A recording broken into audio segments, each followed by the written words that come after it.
आज की श्रीमद् भागवत कक्षा में आप सभी का स्वागत है। हम श्रीमद् भागवत के चतुर्थ स्कंद के 22वें अध्याय पृथु महाराज मीटिंग विद द कुमारास पे चर्चा कर रहे हैं। हमने कल देखा कि इस प्रकार से चतुष्कुमार पृथु महाराज को मिलने के लिए आए और पृथु महाराज चतुष्कुमारों को देख करके अत्यंत हर्षित, जैसे कोई छोटा बच्चा जब खिलौना मिलता है, चॉकलेट मिलता है। भागवत कहता है जैसे एक इंद्रिय भोगी व्यक्ति को उसकी विषय वासनाएं मिलती हैं, तब वो जिस प्रकार से रिएक्ट करता है, वैसे Prithu Maharaj is so very elated. सो यहां हम देखते हैं कि भगवान का एक शक्त्यावेश अवतार दूसरे शक्त्यावेश अवतार के संपर्क में आ रहा है और ये मिलन कितना नम्रतापूर्ण है। पृथु महाराज ने चतुष्कुमारों का गुणगान किया कि आपकी हमारा सौभाग्य है कि आपके दर्शन हमें मिल रहे हैं। पृथु महाराज कहते हैं कि जिस प्रकार से हर जगह पे वायु व्याप्त है, वैसे ही आप पूर्ण ब्रह्मांड में विचरण करते रहते हैं, लेकिन आप दिखते नहीं हैं। लेकिन आप स्वयं यहाँ पर हमें अपना दर्शन देने आए हैं, ये हम अपना सबसे बड़ा परम सौभाग्य समझते हैं। कल हमने श्लोक क्रमांक 9 तक देखा था। आज हम श्लोक क्रमांक 10 से देखेंगे। ओम ज्ञानतिमिरन्धस्य ज्ञानाञ्जनशलाकया चक्षुरुन्मिलितं येन तस्मै श्रीगुरवे नमः। श्रीचैतन्यमनोभीष्टं स्थापितं येन भूतले स्वयं रूपः कदा मह्यं ददाति स्वपदान्तिकं।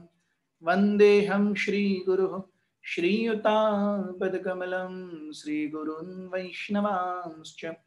श्रीरूपं साग्रजातं सहगण रघुनाथान्वितं तं सजीवं साद्वैतं सावधूतं परिजन सहितं कृष्ण चैतन्य देवं श्रीराधा कृष्ण पादान् सहगण ललिता श्री विशाखान्वितांश्च। हे कृष्ण करुणा सिंधु दीनबंधो जगत्पते गोपीश गोपिका कांत राधा कांत नमोस्तुते। तप्त कांचन गौरांगी राधे वृंदावनेश्वरी वृषभानुसुते देवी प्रणमामि हरिप्रिये। वाञ्छाकल्पतरुभ्यश्च कृपा सिन्धुभ्यैव च पतितानां पावनेभ्यो वैष्णवेभ्यो नमो नमः। जय श्री कृष्ण चैतन्य प्रभु नित्यानंद श्री अद्वैत गदाधर श्रीवास आदि गौर भक्तवृंद। हरे कृष्ण कृष्ण कृष्ण हरे हरे, हरे राम राम राम हरे हरे। श्लोक क्रमांक 10। अधना अपि ते धन्याः साधवो गृहमेधिनः यद्गृहाह्यर्हव आर्या अम्बुतृणभूमीश्वरावराः। पृथु महाराज कहते हैं a person who is not very rich and is attached to family life becomes highly glorified when saintly persons are present in his home. The master and servants who are engaged in offering the exalted visitors water, the setting place and paraphernalia for reception are glorified and the home itself is also glorified. तो ऐसी जगह जहां पर भगवान के भक्त वैष्णव आकर के निवास करते हैं, वो जगह हम देखते हैं तीर्थी कुर्वन्ति तीर्थानि स्व अंतस्थेन गदाव्रतः। सो वैष्णव कौन है? जो तीर्थ को भी तीर्थ बनाते हैं। It is because of Vaishnavas that अ तीर्थ बिकम्स अ तीर्थ एंड रिमेन्स अ तीर्थ। तो यहाँ पे प्रभुपाद जी बताते हैं कि एक भौतिकवादी व्यक्ति अगर वो धनी नहीं है तो वो निम्न श्रेणी का है, और अगर आध्यात्मवादी व्यक्ति अपने घर गृहस्थी से बहुत ज्यादा आसक्त है तो वो निम्न श्रेणी का है। A transcendentalist sorry, a householder, if he is poor, then is considered low category. From a material point of view. From a spiritual point of view, a spiritualist who's too attached to family life, he is considered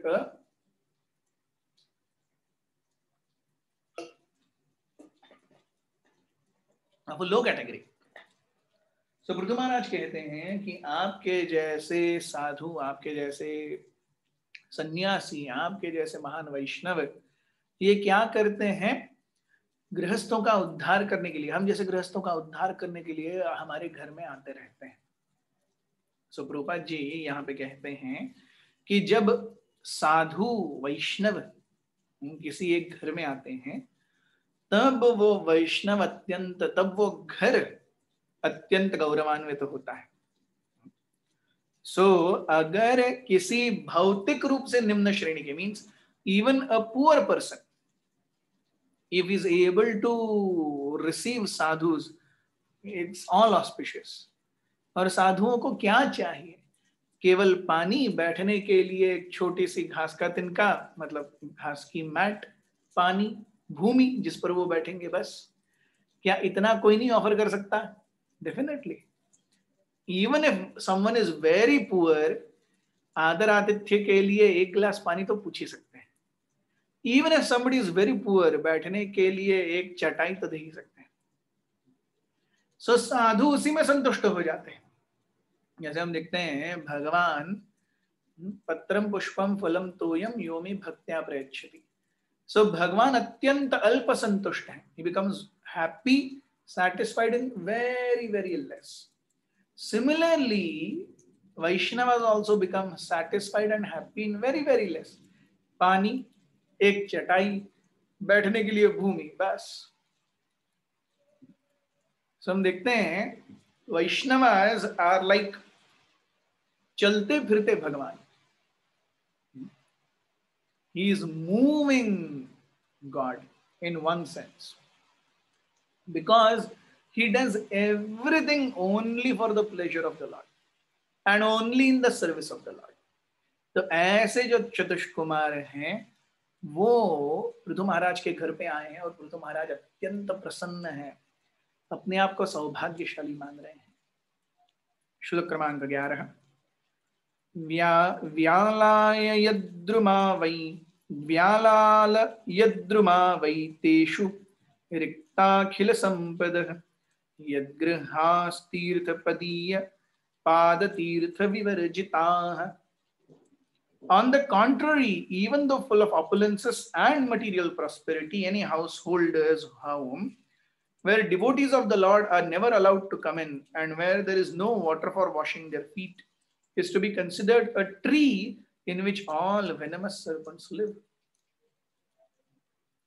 So पहले के श्लोक में पृथु महाराज कहते हैं कि अगर एक व्यक्ति के घर में, चाहे वो भौतिक रूप से दरिद्री क्यों ना हो, लेकिन अगर वैष्णव आ रहे हैं तो उसका जीवन धन्य है. यहाँ पे पृथु महाराज कहते हैं कि अगर कोई बहुत महान व्यक्ति है, भौतिक रूप से बहुत धनी है, लेकिन उसके घर में वैष्णव नहीं आ रहे हैं, तो वो ऐसे पेड़ के जैसा है जिस पर भुजंग या सांप लिपटे रहते हैं, ऐसे. सो हम देखते हैं कि वैष्णवों का आदर आतिथ्य, वैष्णवों को घर में लाना. प्रभुपाद जी यहाँ बहुत सुंदर रूप से वर्णन करते हैं कि वैष्णवों का एकमेव कर्तव्य है कि वो संपूर्ण ब्रह्मांड का हित करने के लिए हर जगह घूमते रहते हैं. And the most classic example of this is Narad मुनि. हम देखेंगे पूरा भागवत नारद मुनि के ही कारण चल रहा है. भागवत कंपाइल करने का इंस्ट्रक्शन नारद मुनि से है. ध्रुव महाराज, प्रहलाद महाराज, पांडवास, इन सब के गुरु नारद मुनि हैं, मृगारी के गुरु नारद मुनि हैं. सो सभी कुछ चल रहा है नारद मुनि की वजह से. क्या करते हैं वो? हर जगह घूम घाम करके भगवान के नाम रूप गुण लीला का आस्वादन करते हैं और दूसरों को उसका प्रचार करते हैं. तो ऐसे महानतम वैष्णव जब किसी गृहस्थ के घर में आते हैं तो वो उस गृहस्थ के लिए सबसे ज्यादा उत्साहपूर्ण, उत्सवपूर्ण मौका है। तुकाराम महाराज भी कहते हैं, साधु संत येती घरा तोची दिवाली दसरा। जिस दिन साधु संत घर में आएंगे वही तो दिवाली है, वही तो दशहरा है। वैष्णव आचार्य कहते हैं, अगर हम तीर्थ क्षेत्रों में जा रहे हैं और तीर्थ क्षेत्र में केवल डुबकी लगाकर वापस आ रहे हैं तो उसका तीर्थ यात्रा का कोई फायदा नहीं है। यह तीर्थ बुद्धि सलीले करहिचित जनेश्व अभिज्ञेषु सएव गोकर, वो तो एक गाय और एक गधे के समान है। जो तीर्थ यात्रा को केवल आप गंगा में जाके डुबकी लगा करके आएंगे, प्रभुपाद जी बताते हैं जैसे कलकत्ता के लोग गंगा स्नान करने के लिए हरिद्वार जाते हैं, लेकिन वही गंगा हुगली के रूप में कलकत्ता में ही है, वो वहां स्नान नहीं करेंगे। वो गंगा स्नान करने के लिए हरिद्वार जाएंगे और वहां वैष्णवों का संग नहीं करेंगे, केवल स्नान करके वापस आ जाएंगे। सो तीर्थ यानी वैष्णव, तीर्थ यात्रा यानी वैष्णव दर्शन, ये बहुत ही महत्वपूर्ण है।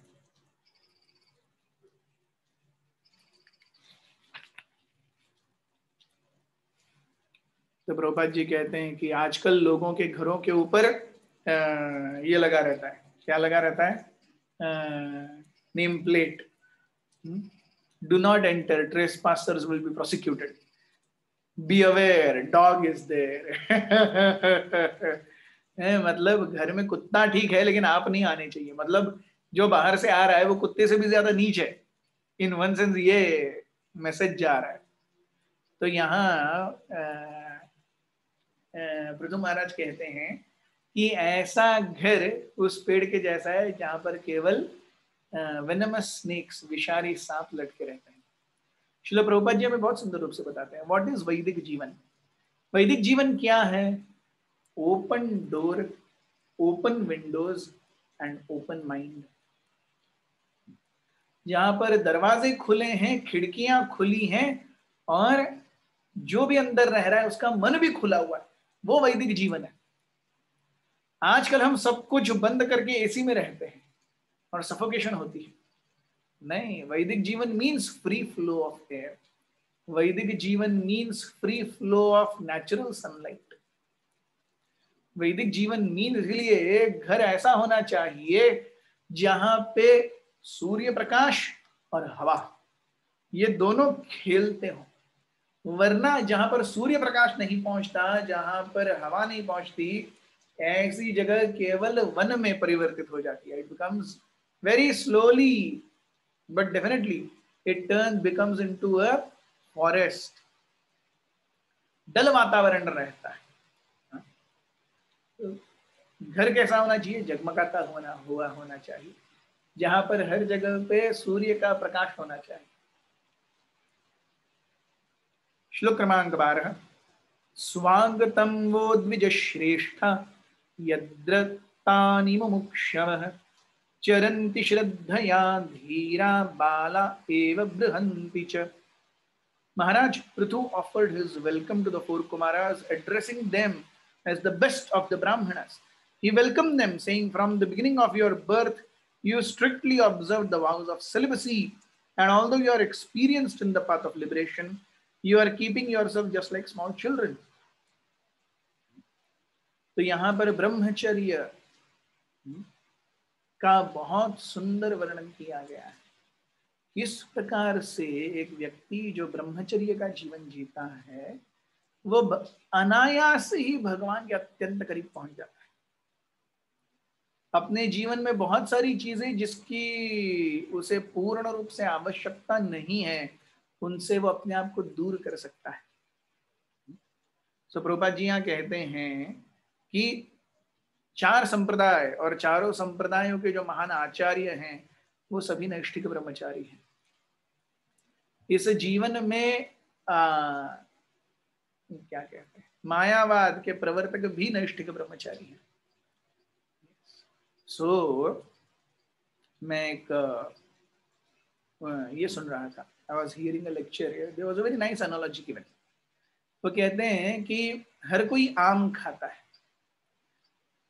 कितने लोग आम खा करके आम की गुठली फिर से जमीन में डालते हैं ताकि एक वहां से नया आम आ सके? हम सब आम खाते हैं और गुठली फेंक देते हैं।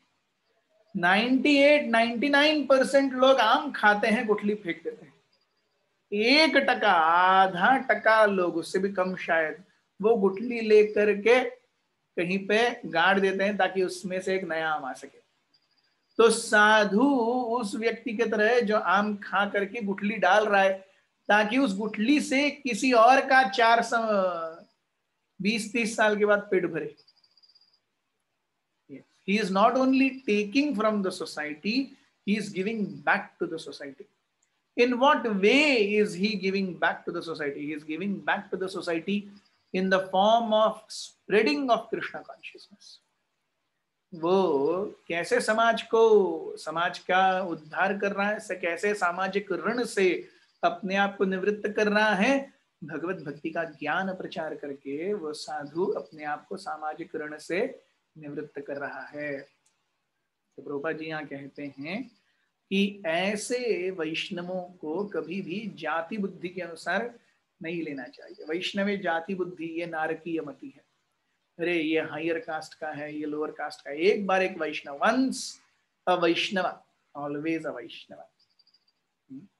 श्रीमद् भागवत में भी आज हम तृतीय स्कंद में, मैं पढ़ रहा था तृतीय स्कंद के 32वें अध्याय 33वें अध्याय में कि किस प्रकार से अहो बच्वपचोतो गरियान यज्जिह्वाग्रे वर्तते नाम तुभ्यम ते पुस्तपस्ते जुहुषश्नुआर्य नाम गृणन्तीयेते। एक शब्द मैं भूल रहा हूं, नाम गृणन्तीयेते। सो अगर कोई चांडाल परिवार में जन्म लिया है और उसके मुख पर हमेशा भगवान का नाम है, अहो बट श्व पचोतो, अगर कोई श्व पच है, one is a dog eater, one is a chandal, गरियान, he is also very blessed if यद जिह्वाग्रे वर्तते नाम तुभ्यम, जिसके जिह्वा पर हमेशा आपका नाम है, तेपुस तपस्ते जुहुवु शश्नुरार्य, अगर कोई ब्राह्मण कुल में जन्म लिया हुआ है, उसने तप इत्यादि सब कुछ किया हुआ है, वेदों में पारंगत है, लेकिन अगर वो आपका नाम नहीं ले रहा है तो उससे ज्यादा वो श्वपच जो आपका भक्त है, जो आपका नाम ले रहा है, he is great. So understanding Krishna, preaching Krishna consciousness, getting people to the fold of becoming a devotee is a very glorious act. Yes. As a Vaishnava, everyone must become a preacher. Prabhupada ji ne kaha, purity is the force, books are the basis, utility is the principle, and preaching is essence. So purity is the force. अगर हम अपने जीवन में गुण और चरित्र से बेदाग हैं, प्यूरिटी है। Purity is the force. Books are the basis, हम जो प्रचार करेंगे उसका नींव क्या है? हम जो पढ़ते हैं, जो हमें आचार्यों से मिलता है, वो उसकी नींव है। यूटिलिटी इज द प्रिंसिपल, जो कुछ भी मिले भगवान की सेवा में उसे संलग्न करो।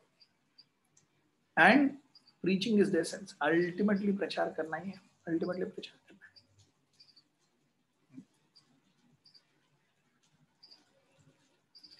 श्लोक क्रमांक 13, कच्चिन्नः कुशलं नाथ इंद्रियार्थार्थ वेदिनम् व्यसनावाप एतस्मिन् पतितानां स्वकर्मभिः। Prithu Maharaj inquired from the sages about persons entangled in this material world because of their previous actions. Could such persons, whose only aim is sense gratification, be blessed with any good fortune? So, kachit nah kushalam natha. Hey Nath, oh masters, kachit na kushalam, is there any auspicious path? इंद्रियार्था अर्थ वेदिनाम, जिन्होंने अपने जीवन में केवल इंद्रिय भोग को अपना सब कुछ बना लिया है, ऐसे व्यक्तियों के लिए कोई मार्ग है इस भौतिक संसार से उठने का? कच्चिन्न कुशलम नाथा इंद्रियार्था अर्थ वेदिनाम व्यसनावाप एतस्मिन् पतितानाम स्वकर्म भी। क्योंकि जो इंद्रिय भोग में लिप्त है, अपने आप अपने कर्मों के कारण वो स्वपतित हो रहा है, उसे समझ में नहीं आ रहा है। जैसे एक व्यक्ति एक डाली पर बैठा हुआ और उसी डाली को काट रहा है कुल्हाड़ी से। तो भौतिक जगत में मनुष्य जन्म मिला है और उसमें वो इंद्रिय भोग के प्रति अत्यंत आसक्त है, तो फिर ही एक्चुअली लाइक वो अपने पैर पे कुल्हाड़ी मार रहा है। सो प्रभुपाद जी यहाँ कहते हैं कि देखिए पृथु महाराज कितने नम्र हैं। वो कहते हैं अरे हम तो गृहस्थ हैं और हमें इंद्रिय भोग का ऑप्शन है। और प्रभुपाद जी कहते हैं जहां पर इंद्रिय भोग है वहां डेंजर है। There is always a danger. आप सुपर कार लेकर के रोड पे चलाएंगे, there is always a danger, correct और नॉट? आप मारुति 800 लेके चलाएंगे तो कम डेंजर है। सुपर कार आप थोड़ा सा एक्सीलरेटर प्रेस करेंगे, बूम। सो जो व्यक्ति मारुति 800 पे ट्रेंड है, उसको पता है पूरा एक्सीलरेटर दबाने पर ही कुछ होता है, गाड़ी हिलती है। ऐसा व्यक्ति सुपर कार में बैठ गया और उसने पूरा एक्सीलरेटर दबा दिया तो फिर खत्म, तो कुछ बचना ही नहीं है। उसी प्रकार से so more the speed more the danger. उसी प्रकार से भौतिक जगत में more sense gratification more the danger. जितना ज्यादा इंद्रिय भोग है उतना ज्यादा ये भौतिक जगत अंधे कुएं के जैसा हो जाता है। इसलिए हम देखते हैं ज्ञान योग, अष्टांग योग, इन सभी में सबसे पहले इंद्रिय भोग को कम करना है। That is the basis. भक्ति योग की महानता है कि भक्ति योग कहता है आप भक्ति कीजिए, इंद्रिय भोग की इच्छाएं अपने आप कम हो जाएंगी।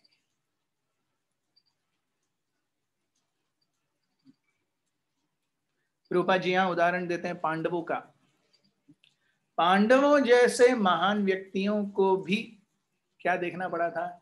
अपनी पत्नी की बेइज्जती देखनी पड़ी थी, अपने पत्नी का चीरहरण देखना पड़ा, अपना स्वयं का इतना, उनकी खुद को इतनी ज्यादा दुर्दशा हुई उनकी जब दुर्योधन ने वो डाइस गेम खेला था। सो एज अ गृहस्थ वन कैन नॉट से नो टू सर्टेन थिंग्स, वो होगा ही होगा। जस्ट लाइक एज अ क्षत्रिय, एक क्षत्रिय है तो कोई अगर ललकारता है फाइट के लिए, आप ना नहीं बोल सकते। कोई क्षत्रिय है, अगर कोई क्या बोलते हैं युद्ध क्रीड़ा के लिए ललकार रहा है, आप मना नहीं कर सकते, वो खेलना ही पड़ेगा। एक क्षत्रिय प्रिंसिपल्स है। So there is always a danger। लेकिन जिन्होंने अपने जीवन में केवल भगवान की शुद्ध भक्ति को अपना सर्वस्व बना लिया, then there is no danger। So इसीलिए पृथु महाराज कहते हैं इंद्रिय अर्थ अर्थवादी नाम, जिन्होंने इंद्रिय भोग को ही अपना सर्वस्व बना लिया, then there is huge danger in this material, huge danger। श्लोक क्रमांक 14। भवत्सुकुशलः प्रश्न आत्मा रामेषु नेष्यते, कुशला कुशला अकुशला यत्र न सन्ति मतिवृत्तयः। पृथु महाराज कहते हैं मैं आपको ये नहीं पूछ रहा कि आप सकुशल हैं या नहीं, क्योंकि आप तो साधु हैं। आपके जहन में अच्छा क्या है, बुरा क्या है, कुशल क्या है, अकुशल क्या है, सौभाग्यशाली दुर्भाग्यशाली क्या है, ये द्वंद्व कभी रहते ही नहीं है। जितना मटेरियल प्रॉस्पेरिटी कम है उतना द्वंद्व कम है। जितना मटेरियल प्रॉस्पेरिटी बढ़ती जाती है उतना द्वंद्व भी बढ़ते जाते हैं। सो पृथु महाराज देखते हैं कि अरे एक राजा होने के नाते मेरे पास इंद्रिय भोग और वित्त दोनों बहुत है और इसके कारण द्वंद्व बहुत है। हालांकि ऐसा नहीं है, Prithu Maharaj is also glorious, he is a very very great devotee, फिर भी अपनी स्थिति को वो एनालाइज करके कहते हैं दिस कैन एनीवेज हैपन। इसीलिए भवत सुकुशल प्रश्न आत्मा रामेशु न इष्यते। आप सब आत्मा राम हैं, आप इंद्रिय भोग में आनंद नहीं ढूंढते, आप अपने हृदय में आत्मा का आनंद ढूंढते हैं। सो आत्मा रामेशु कुशल अकुशल प्रश्न न इष्यते, प्रश्न ही नहीं है कुछ कुशल और अकुशल होने का। यस, सो क्योंकि उनके अंदर द्वंद्व ही नहीं है। यत्र न संति वृत्तयः मति वृत्तयः, सो ये मति की ये अच्छा है और ये बुरा है। कोई आज मुझे फीस्ट दिया वो भी अच्छा है, आज मैं उपवास कर रहा हूं वो भी अच्छा है, किसने मुझे बहुत गौरवान्वित किया वो भी अच्छा है, किसी ने 4 गालियां दी मुंह पे वो भी अच्छा है, ठीक है, जो भी होता है।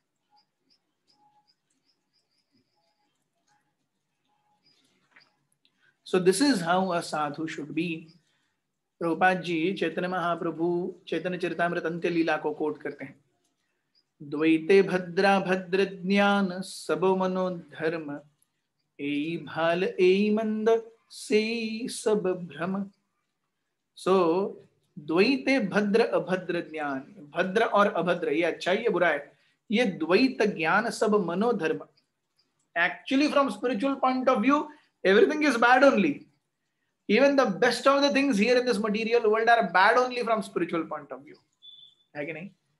कोई जेल में रह रहा है, अब जेल में ग्रेडेशंस होंगे, मतलब सबसे खूंखार कैदियों को अलग जगह रखा जाएगा, अच्छे कैदियों को अलग जगह रखा जाएगा, अच्छे कैदियों को थोड़ी ज्यादा फैसिलिटी मिलेगी। अरे लेकिन फैसिलिटी कहाँ मिल रही है? जेल में, बाहर तो निकला ही नहीं है। यस, सो द्वैते भ्रम भद्र अभद्र ज्ञान से ही मनोधर्म, एई भाल एई मंद एई सब भ्रम, ये अच्छा है ये बुरा है ये सब मनोभ्रम है। अगर कोई आत्माराम है, केवल अपने आध्यात्मिक जीवन में कॉन्सेंट्रेट कर रहा है, उसके लिए ये द्वंद्व है ही नहीं, he is completely dependent on Krishna.